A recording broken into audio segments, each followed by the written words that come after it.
What's going on, guys? Aarava here. Welcome back to my F1 2015 career mode with Romain Grosjean. We're back with part number 7 today for the Canadian Grand Prix.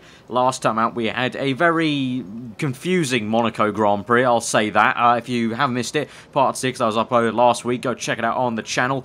You'll realise why I say confusing if you do go watch it. But it was a good result in the end after a very confusing Grand Prix, as I've said for the third time this video. Let's move on. We're here at Canada, the Circuit Villeneuve, a very favourite circuit of mine, and hopefully we can get another solid result here as we did in Monaco. Now we're in Q1 and we'll move on to Q2 very swiftly because, as usual in this season, you know, it's not very difficult for us to get out of Q1 or Q2 in the Lotus. It was a little bit interesting though because in Q2 you can see here now the rain did start coming down. I was still on the option tyres. We went out very early in the session and I was just able to squeeze in a lap on the option tyres, and by the end of it actually a few AI cars set their best lap times on intermediate, so it was a very mixed up session in Q2, but I was able to get through no problems at all on the option tyres there in third place. But you can see there Hamilton used the inters, and then we got people like who was that, Bottas, using the intermediate as well. So a very mixed up Q2 session compared to the very dry session of Q1, and that led on to Q3, which was full wet conditions. So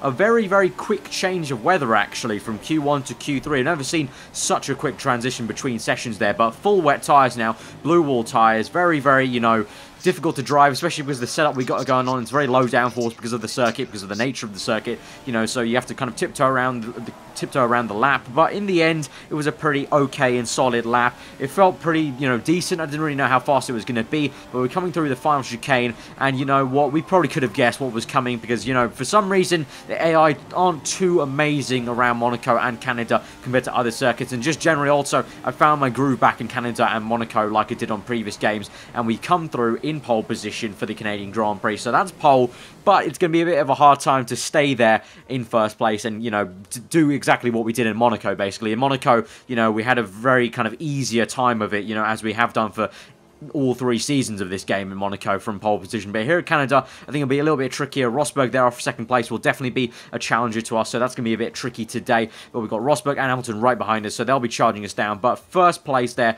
for the grid. Let's get to the race for the Canadian Grand Prix.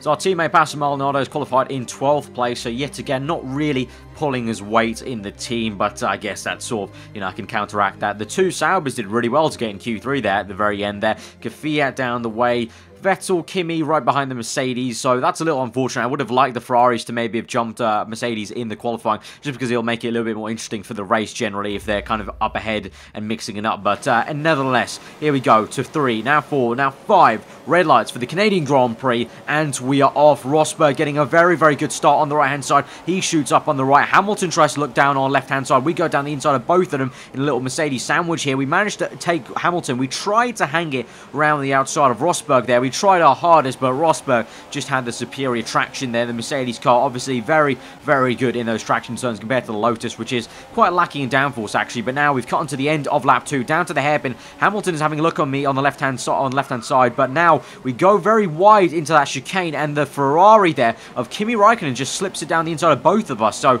Kimi, very clever move there, just go down the inside of 2 cars to get us there for second place. But now look at this, the speed we have in the Mercedes engine versus the Ferrari engine. Our low downforce setup going on as well. We've also got Enrich Mix, I believe, and we just swoop past him there, back into second place without DRS, just on the straight. So just showing the good setup we've got going on. And the Mercedes engine is, you know, making a factor here in the Lotus. You know, if we had the Honda engine from Season 2, we definitely wouldn't have done that move. So very good stuff that we got the Mercedes engine in the back of this car, and we're able to get Raikkonen quite easily there. But now we're on to lap 4. Once more, Raikkonen is coming back at us. Looks like Kimi's actually going quite strong here. His teammate is not. He's behind Hamilton down in what is 5th place at the moment. So Kimi doing very well here. We go down the inside back of him, so he tried his best to try and get us. He did work quite hard with the DRS as well, so it might come off for him, but we just managed to get him back into the chicane, back up into second place.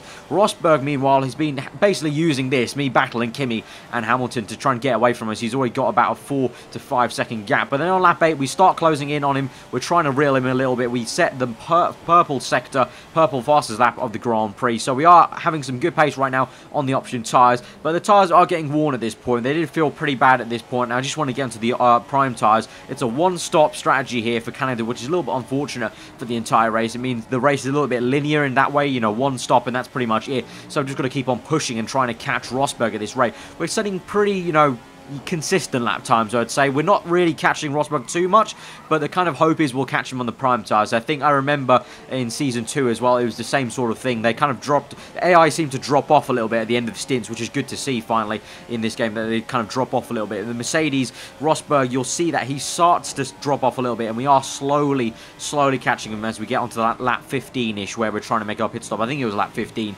Lap 15 to lap 17, I think, was our pit window. So basically, I'm just trying to aim for that, trying to go for like consistent lap times, trying to aim for that and trying to kind of, you know, get onto him. So on to lap 16 now, down into lean mix now, because we're actually going for a pit stop. You can see Rosberg is actually not too far ahead now. He's right there in the pit lane. You know, literally that's, you know, at least a 1 or 2 second gap there from what was about 5. So we really have closed up on him at the end of the stint, as I was saying many times before, probably repeating myself a little bit too much. But we're into the pits now for the prime tyres, the yellow wall tyres. Now, generally, these are okay sets of tyres here at Canada. In Season 1, we had a lot of blistering, which we might need to kind of work on, because the Lotus isn't too great on the tyre wear anyway, so we're going to have to watch out for that blistering, but hopefully it won't be too bad. So we're into second place at the moment, and we're closing up on Rosberg now. Lap 20, I said it before, this is the stint we're trying to gain on him. You can see now Rosberg is actually struggling a little bit through the first turn as well. He loses quite a bit of time there. He just doesn't take the momentum through the first turn.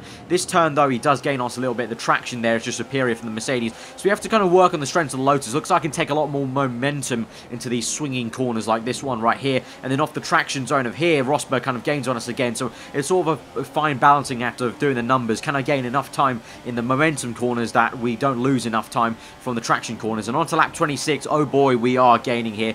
We are right in the DRS zone. We're within 1 second, more than 1 second. We go down the inside of Rosberg on lap 27. I think the lap cars ahead of us are helping us a little bit. The two McLaren Hondas fighting hard. I think they probably held up Rosberg a little bit there. And on lap 27, we have got the Mercedes man for first place. So that was a pretty simple move down the inside. We had to still make it work because we lost the back end mid-corner into the first turn, so we just about held it there for first place, but we eventually caught him. So pretty much just as I wanted, really. I wanted to try and catch him on the prime stint. I knew he'd maybe be wavering on the prime tyres. You know, the Mercedes seems to waver quite a lot right at the end of its stints, and even though we're not right at the end of the stint, the tyres are still starting to wear out. So it was perfect timing there for us to get Rosberg. But now onto lap 34, just something. It's not to do with the kind of us overtaking. We're overtaking Perez here, but it's just a little thing I wanted to say. Just how stupid are the AI here? He's under blue flags, and I had to legitimately make the move there to try and overtake him, and then he comes back at us. Now I know they do that in real life. I know that they come back at, you know, people when they're getting when they've got the pace, when they unlap each other.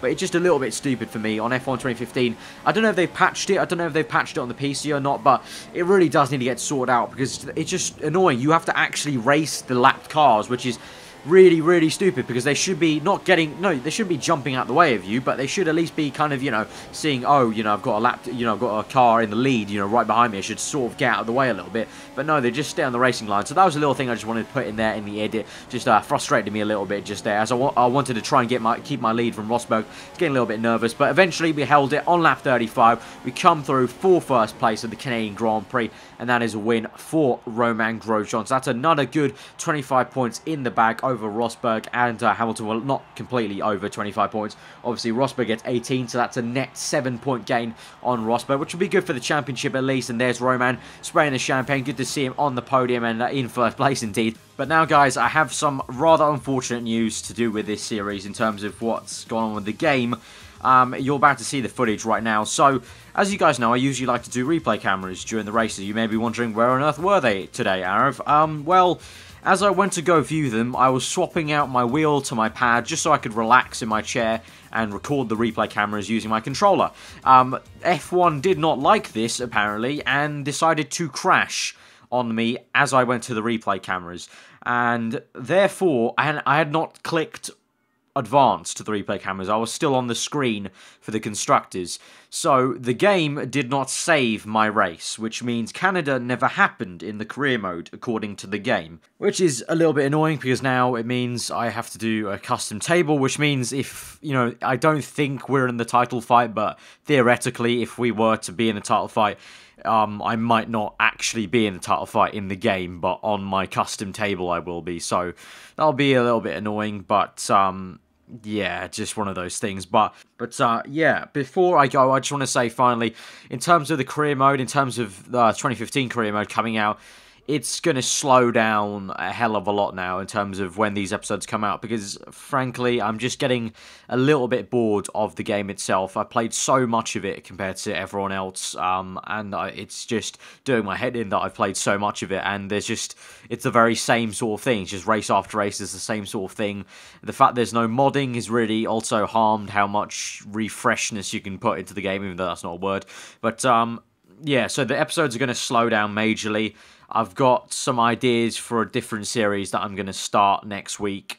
So F1 2015 career mode is going to be on a little bit of a slow burner now. It's going to be, you know, like, it'll still be coming out eventually, but just, they won't be coming out maybe every week. It might be like once every 2 weeks or something like that. It's just going to be on the back foot, because I want to do some different things that will be a lot more fun and a lot more enjoyable than doing this one. So, I know there's some of you that just come for F1 2015, which, you know, it's fine, but, you know, for me, that's not good enough anymore. I don't really want to have to play the game week in, week out just for the sake of playing the game. You know, I want to make the videos. I want to actually make the content I want to make. So I'm changing things up a little bit. This is going to be a very slow burner series, a very casual series now, and we're going to focus on some other things from next week. You guys who follow me on Twitter will already know what that entails. Maybe you can spoil it in the comments for the other people. But yeah, so yeah, I've been over. I hope you enjoy the rest of your day. Pop this video a like if you did enjoy it anyway, and comment below what you thought. If you're around it, then do subscribe for weekly motorsport content. But yeah, I've been over. I hope you enjoy the rest of your day, and we'll see you guys next time.